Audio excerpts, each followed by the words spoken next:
In part one, I talked about how the documentary starts pulling back the curtain on what was really happening behind the scenes. But in part two, things get a little uncomfortable. Let's talk about it. So we are still talking about episode 1 of the America's Next Top Model documentary. So let's talk about Ebony. Ebony was in cycle 1. She's a dark-skinned woman from New York, and right away the language used around her kind of felt off. So Tara tells her that the judges are saying that she's coming to set ashy, and this is done on national television. It's not a private conversation, not a private correction, no guidance. But it also was something that the other contestants could laugh at. Let's make fun of the ashy black girl. So anyway, apparently, I guess they get her some type of skin cream. And one of the girls are like, hey, you're leaving your cream all on the doorknobs.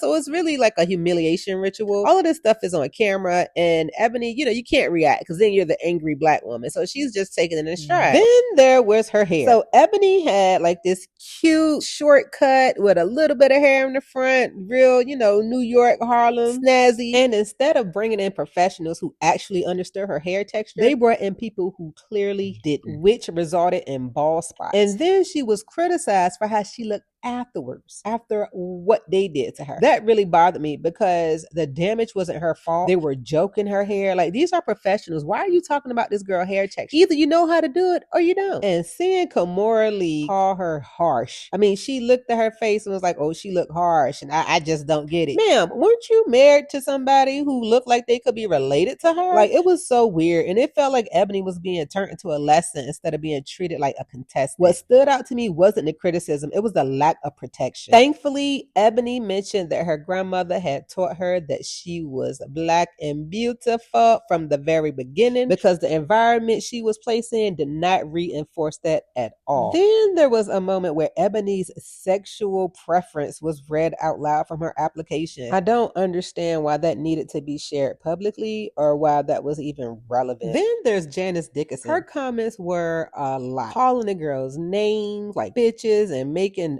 remarks about their bodies, even saying women look masculine. And Tyra would check her sometimes, but other times she'll just follow it up with something equally unnecessary. Then there's the traumatic rape of Shandy and Milan. This was awful because the cameras was just capturing everything. No one helped this girl. No one came to this girl aid. Nothing. And what's so weird about that is just so disgusting. On some reunion show, they played the video while Shandy is on stage, and Shandy has her head down and her eyes closed, and Tyra's just rubbing her arm like, I see you had your head down and your eyes closed. You didn't want to watch it? Who wants to watch themselves being great, especially after she told you she didn't want to see it? And Tyra's just rubbing her arm, giving her this fake comfort for ratings. These girls were not being protected. They weren't being guided. They were being used to make quote unquote good TV.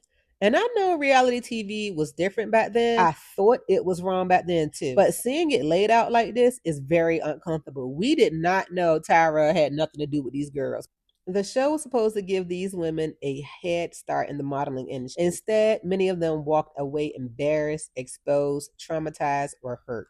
In part 3, I want to talk more about how race, image, and power showed up throughout the show and why some of these choices still don't sit right with me. This is just my opinion, but episode 1 made it clear that a lot of lines were crossed. Talk to y'all later.